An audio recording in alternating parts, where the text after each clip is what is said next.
Either don't put a key signature at all, or instead use a custom key signature, but go for the second option only if your piece is incorporating synthetic modes and doesn't have any traditional chords or modal progressions.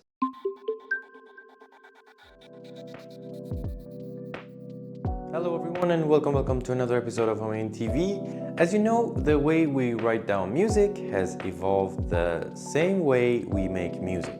So it's natural that composers came up with different ways to express their musical ideas on paper. However, there are many situations where we are left scratching our heads, and one of those situations is the use of key signatures. And you might be thinking, oh, okay, it's quite clear when and where to use or not to use a key signature. But honestly, there are many situations that I have seen contemporary music compositions, even those that are actually published by famous publishers, that the use or lack of key signatures is not really justified. And in this video, I will do my best to give you a guideline as to when and where you can use or not use key signatures. Tonal music. So the short answer is that the use of key signatures is recommended. If you're strictly following tonal, melodic, and chord progressions that more or less follow the traditional harmonic progressions, and even if at some point in the piece you are modulating to some other keys, use of key signatures will help people to understand your music better. And also makes it easier to perform, as over time, musicians build up muscle memory in their hands, and the moment they see a key signature, they can easily find the notes of that scale on their instrument and then play it. And for pieces that are employing some extended chords and or chromaticism here and there, for the sake of color, it can also make sense to have a key signature, as the core of the music is still tonal. Now, how about modal pieces? It's a bit complicated when we talk about modal music, but if your piece is using modal scales, either traditional ones or even synthetic ones, for example, imagine a piece in A Dorian, my suggestion is to never put a key signature. Why? Well, for two reasons. But before I tell you the reasons, take a look at the score. It is Gymnopédie number 1 from Eric Satie.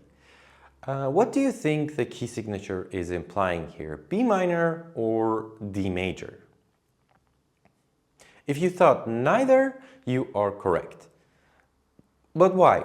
That is because this piece is actually written in G Lydian. And G Lydian is a major scale that its 4th degree is raised by a semitone.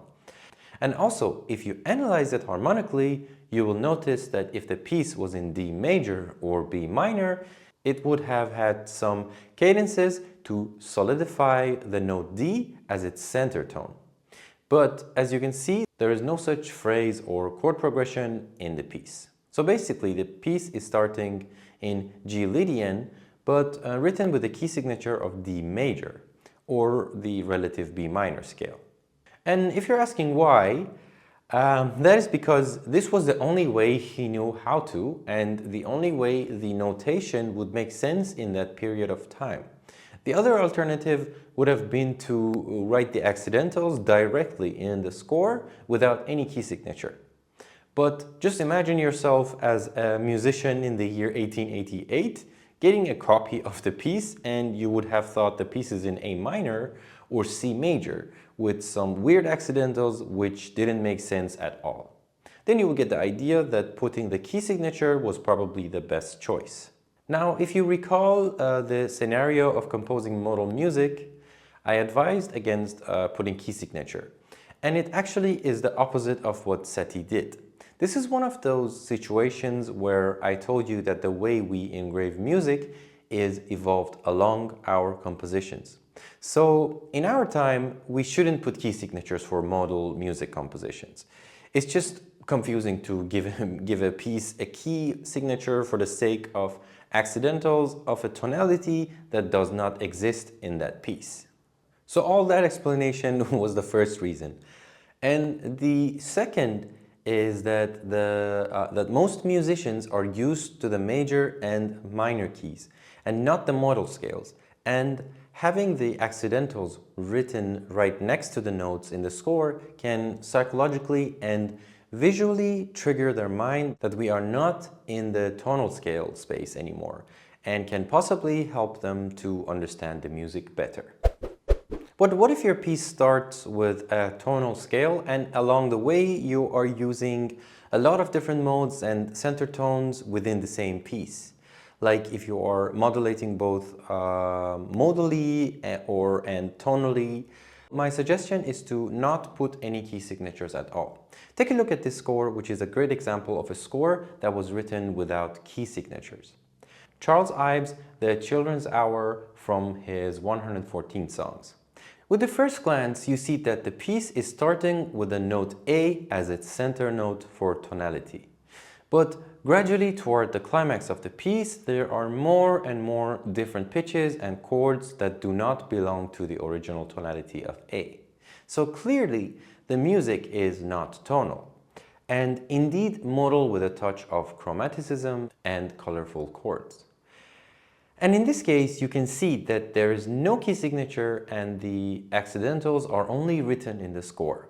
This is where composers who deviate from the whole strict tonal structure and chord progressions in their compositions made a decision to use no key signatures at all, as if they had key signatures, it would create more confusion. Okay, so I hope till now that you have a more clear understanding of key signatures, and if you did, it would help me out a lot if you could hit that like and subscribe button, and if you already did, then you are awesome. Okay, now let's check out some other scenarios.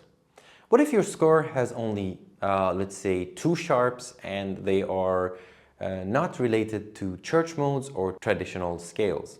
For example, your score has F sharp and D sharp in its notes, continuously without any alteration. My suggestion is that based on the feeling and atmosphere of your piece, either don't put a key signature at all or instead use a custom key signature, but go for the second option only if your piece is incorporating synthetic modes and doesn't have any traditional chords or modal progressions. A great example for this situation is the first movement of Ligeti's piano etudes. This one is a special one indeed. The G clef has no accidentals, but the F clef has 5 of them. And neither the 5 sharps or the lack of accidentals in the G clef means that there is a tonality here. It is a combination of 2 modes on top of each other. It's actually quite genius of Ligeti to write it like this, since within the whole duration of the piece, the left hand is playing on the black keys and the right hand the white keys on the piano. And honestly, this is the best way to show it. Otherwise, the piece would have been full of sharps and naturals. And finally, some important criteria to assess any situation for notating and engraving. Most important one is that does it make sense to use or not to use them? Like a lot of times I see in Facebook or Reddit groups that people are asking questions about engraving, but then people give answers that are pointing out with screenshots from famous engraving books, and to be honest, 90% of the time the stuff that are written there will resolve this situation. But also many times it doesn't, due to the fact that we already talked about it, that music and engraving evolves together through time. So many times it's just different, and it's better that you assess it yourself. And of course, it also matters that for who you are composing the piece for.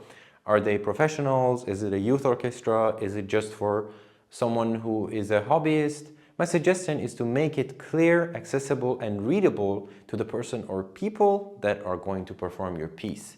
And also, the less unnecessarily complicated the score looks, the more it will attract performance. And that was it, ladies and gentlemen. I am really curious about your thoughts over this subject. Do you agree with the things I mentioned or not? Please do leave your thoughts in the comment section, and of course, if you haven't subscribed yet, please make sure to slap that subscribe button and ring the notification bell so you won't miss out on future videos and tutorials. Thanks again for watching, and see you soon. Homayoon out.